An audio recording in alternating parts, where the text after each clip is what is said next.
सिंह के कहने पे हुआ है। आप लोग बच्चे निकल रहे भाई।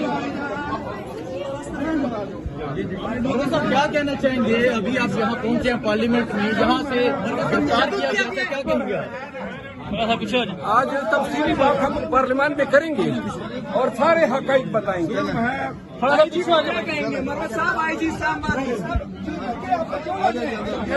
बर्बरियत के है, फसाइयत के है, डॉक्टर साहब का शत्रु है।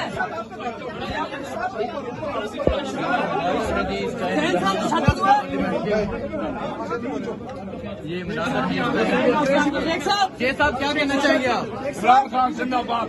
इमरान खान जिंदाबाद। आप देख सकते हैं पाकिस्तान तशद्दुद हुआ है आप लोगों पे। अभी बताते हैं आपको।